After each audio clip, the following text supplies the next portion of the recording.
Bonjour les amis, bienvenue sur Monnaie à valeur historique. Aujourd'hui je vous emmène à Pompéi, sur les traces des Romains. Comment vivaient-ils? Quels objets utilisaient-ils au quotidien? Et surtout, quelle place tenait la monnaie dans leur vie? Grâce à un court documentaire proposé par l'INRAP et France Télévisions, nous allons découvrir ensemble ce site exceptionnel, véritable capitale mondiale de l'archéologie, qui nous ouvre une fenêtre unique sur la vie quotidienne des habitants de l'Empire romain. Et surtout, restez bien jusqu'à la fin. Je vous expliquerai comment dater précisément les monnaies romaines. La pluie de Pierre Ponce s'est arrêtée. Rufus, un commerçant, rassemble toutes ses économies dans une bourse. Les pierres ponces, les lapillis, ont recouvert le rez-de-chaussée de toute large. Rufus en profite pour s'échapper.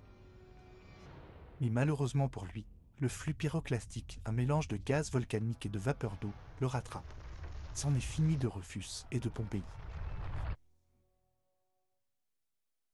En 2018, les scientifiques du parc archéologique de Pompéi décident de fouiller une partie qui n'avait encore jamais été explorée. Le Cuneo, un quartier en coin, et sa rue des Balcons. Les archéologues retrouvent notre fillard, Rufus. Valeria, l'archéo-anthropologue rattachée aux fouilles, a réussi à restituer intégralement son squelette. À côté de notre pauvre ami se trouvait sa fameuse bourse remplie de pièces en bronze et en argent. Mais au fait, à quoi ressemblait une monnaie romaine? Pour fabriquer les pièces, les Romains avaient deux techniques.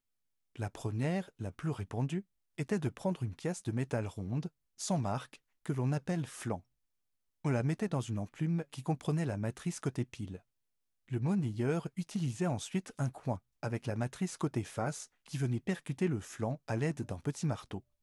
L'autre technique, utilisée antérieurement ou pour fabriquer des fausses monnaies, était la coulée. On faisait fondre le métal précieux qu'on déversait dans un moule avec les deux matrices. Ces pièces étaient principalement fabriquées à Rome sous le règne de Titus, l'empereur qui régnait lors de l'éruption du Vésuve. Mais il y avait aussi d'autres ateliers, comme à Lyon, en Gaule, Alexandrie, en Égypte, ou encore à Tyr, au Liban. Pour chaque pièce de monnaie, il y avait un poids et une valeur prédéfinis liés à son type. Comme les nôtres, les monnaies romaines n'avaient pas toutes la même valeur. La pièce qui valait le plus était l'aureus, faite en or. Venait ensuite le denier, fait d'argent. Puis le sesterce en laiton, un alliage de cuivre et de bronze. Et voici l'as, le petit dernier, fait de bronze ou de cuivre. Chaque monnaie avait donc un poids précis en fonction des métaux.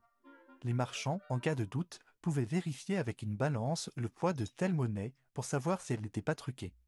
Et oui, à toutes les époques, il y avait des faussaires qui fabriquaient leur monnaie avec des métaux moins précieux, comme l'étain ou le bronze. Maintenant, on sait comment était fabriquée une pièce romaine. Mais qu'est-ce qui était représenté dessus? Une monnaie romaine se présente en deux faces. L'une, appelée avers, ou droit, qui comprend généralement la tête de l'empereur régnant au moment où la pièce a été fabriquée. L'autre, le revers, peut comprendre un symbole lié à la ville, au type de monnaie ou à un événement politique, mais peut aussi représenter la même iconographie qu'à l'avers. Autour de la tête de l'empereur, son titre est indiqué. Par exemple, l'empereur Titus César Vespasien Auguste Grand Pontife. C'est ce qu'on appelle la titulature. Grâce aux monnaies, on sait à quoi ressemblaient les empereurs, mais c'est aussi un élément de datation formidable. En effet, si un numismate, un archéologue spécialiste de la monnaie, retrouve une pièce dans une couche stratigraphique, celle-ci peut donner des indications sur la date de dépôt de cette couche. Pour Rufus, les monnaies ont été frappées sous Vespasien et son fils Titus. Donc, notre ami est mort sous ce règne, et non sous celui d'Adrien, qui a régné plus tard. Les pièces romaines circulant pendant très longtemps, on aurait pu retrouver dans la bourse de Rufus des monnaies datant de Néron ou d'Auguste. Bien sûr, cet élément de datation reste approximatif, mais combiné aux autres, on peut connaître la période que l'on fouille. Les pièces romaines permettent aussi aux empereurs de faire leur propagande dans tout l'Empire. Les symboles sur les pièces renvoient donc à une identité géographique et au pouvoir impérial qui permet de mieux comprendre la politique romaine.